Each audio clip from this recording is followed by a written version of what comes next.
यांच्या प्रगट दिनानिमित्त शहरातून गजानन महाराजांची भव्य शोभायात्रा निघालेली आहे। आपण बघू शकता की या शोभायात्रेमध्ये ग्रामीण भागातील सर्व महिला भजनी मंडळांनी मोठ्या प्रमाणात समावेश केलेला आहे आणि अभूतपूर्व अशी मोठी शोभायात्रा येथे काढण्यात आलेली आहे। आबालवृद्धापासून तर तरुणापर्यंत उत्साह या शोभायात्रेमध्ये एकंदरीतच दिसून येत आहे। या शोभायात्रेच्या मार्गक्रमण करत असताना रस्त्याने जात असताना विविध ठिकाणी पाण्याची व्यवस्था करण्यात आलेली आहे, विविध ठिकाणी शरबताची व्यवस्था करण्यात आलेली आहे। आपण सावता चौक परिसरामध्ये आहोत।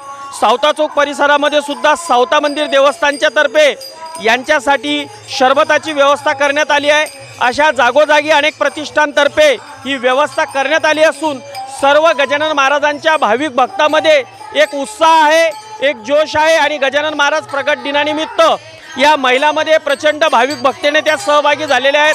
तालुक्यातील अनेक गावातून हे महिला भजन मंडळ आलेलं आहे। कोणत्या गावातून तुम्ही आलेले आहे? आम्ही चांदसमधून आलो आहे। चांदस वाटोडा ते महिला भजन मंडळ आले दरवर्षी। हो, दरवर्षी तुम्ही सहभागी होता? रामनवमीला येतो, ऋषी पंचमीला येतो आणि आता येतो। आपण बघू शकता की अशा मोठ्या प्रमाणात महिला भजनी मंडळी ज्या आहे हे कोणत्या गावावरून आलेला आहे? आम्ही सुरडीहून आलेलो आहे। सुरळीवरून महिला भजन मंडळ आलेला आहे।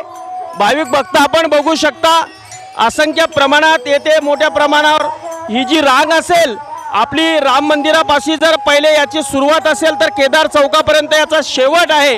अशा प्रकारे मोठ्या उत्साहामध्ये सध्या इथे गजानन महाराज प्रगट सुरू आहे आणि गजानन महाराजाचा उत्सव आपल्याला आता गजानन महाराजाच्या मंदिराचं स्वरूप आज स्वतः बघायचं आहे। गजानन महाराजाच्या शोभायात्रेनिमित्त आपण शोभायात्रा बघितली। आपण आता गजानन महाराज मंदिर परिसरामध्ये आहोत।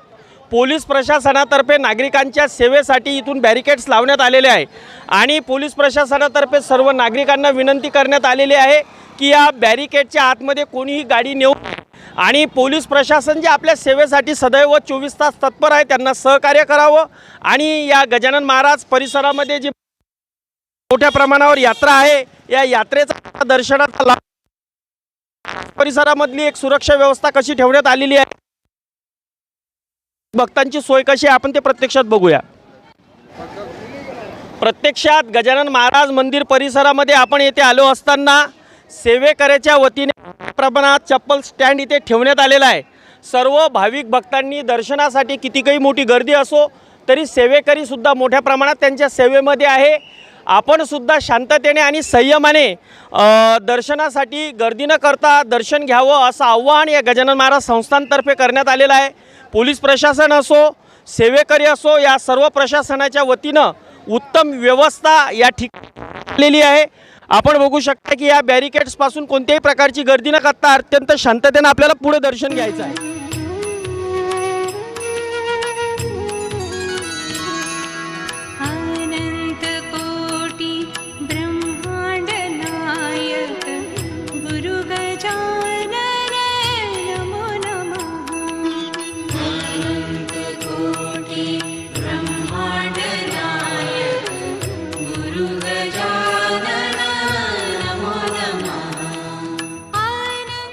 भाविक भक्तासाठी सेवेकराच्या चप्पल स्टँडनंतर अत्यंत शिस्तबद्ध पद्धतीने सर्व दर्शनाची व्यवस्था सभामंडपाची व्यवस्था या गजानन महाराज संस्थांतर्फे करण्यात आलेला आहे।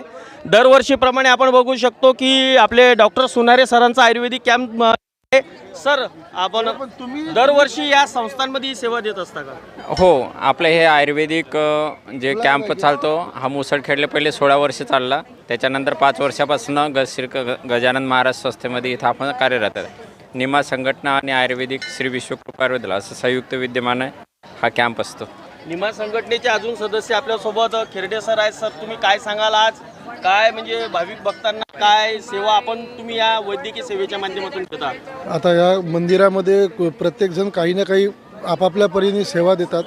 आम्ही सगळे डॉक्टर मंडळींनी ठरवलं की आपणही काही सेवा दिली पाहिजे म्हणून आम्ही पूर्वी मुसळखेडाला सेवा देत होतो। आता मागच्या 3 वर्षापासून वैद्यकीय सेवा सकाळपासून सायंकाळपर्यंत आम्ही आमच्या परीने देण्याचा प्रयत्न करतो। हा 100% निःशुल्क औषधी वाटप कॅम्प असते आणि वरुड तालुक्यातील सर्वच्या सर्व BMS डॉक्टर निमा संघटनेचे सगळे सदस्य आपापल्या परीने सेवा देतात।